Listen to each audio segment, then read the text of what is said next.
अगर श्री कृष्ण आज आपसे पूछें तुम इतने दुखी क्यों हो, तो क्या आपके पास सच में कोई जवाब होगा? हम लोग कहते हैं परिस्थितियां खराब हैं, लोग धोखा दे गए, मेहनत बेकार हो गई, लेकिन गीता कहती है दुख बाहर नहीं है, दुख तो हमारे अंदर है। क्या आपने कभी ऐसा महसूस किया है कि सब कुछ होते हुए भी मन अंदर से टूट चुका हो? निर्णय लेने का समय हो और समझ ही ना आ रहा हो कि सही क्या है और गलत क्या है। अगर हाँ, तो समझ लीजिए भगवत गीता आपके लिए ही है।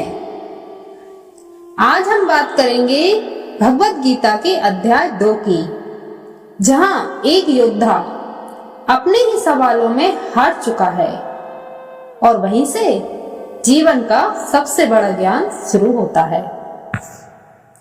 राधे राधे, मैं हूं अंजलि। आप देख रहे हैं द गीता विद एस्ट्रो।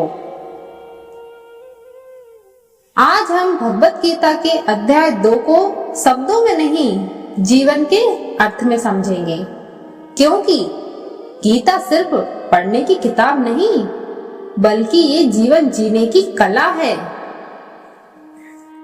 अध्याय 2 की शुरुआत होती है अर्जुन के टूटने से। वो युद्ध भूमि में खड़ा है, लेकिन उसका मन हार चुका है।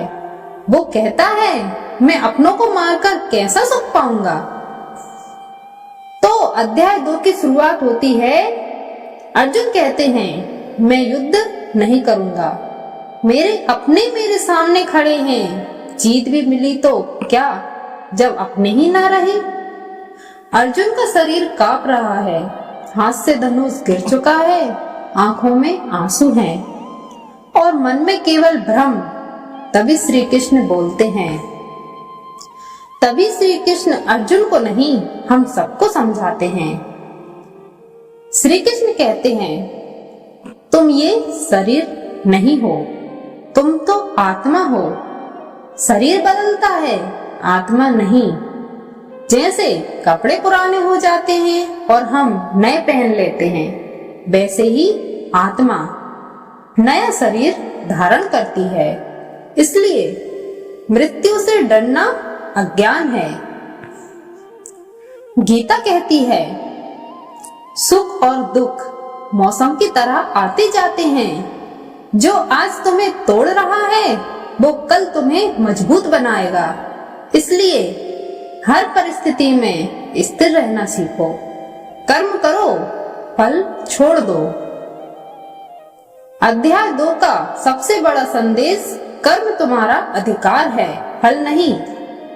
अगर तुम सिर्फ फल के लिए कर्म करोगे तो डर, तनाव और अपेक्षा कभी खत्म नहीं होगी। लेकिन अगर पूरे मन से कर्म करोगे तो परिणाम अपने आप सही मिलेगा। सच्चा योग क्या है? श्री कृष्ण कहते हैं योग का मतलब संन्यास नहीं है, जिम्मेदारी से भागना नहीं है। हर काम को पूरा मन से करना और परिणाम भगवान पर छोड़ देना। जो व्यक्ति सुख में अहंकार नहीं करता और दुख में टूटता नहीं, वही सच्चा ज्ञानी है। जिसकी बुद्धि स्थिर है, वही जीवन में शांत रहता है। जो भी भक्त आज इस वाणी को सुन रहे हैं, उनके जीवन में भगवान श्री कृष्ण की कृपा सदैव बनी रहे। आपके जीवन की हर उलझन सुलझे, हर डर दूर हो और मन को सच्ची शांति मिले। अगर आज आपका मन थका हुआ है, अगर आप अकेलापन, डर या असमंजस महसूस कर रहे हैं, तो समझ लीजिए गीता आपके लिए ही है।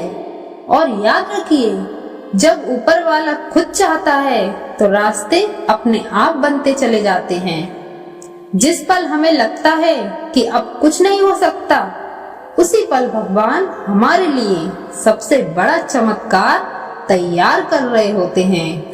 बस विश्वास रखिए, क्योंकि जब ऊपर वाला खुद चाहता है तो कोई भी ताकत हमें आगे बढ़ने से नहीं रोक सकती।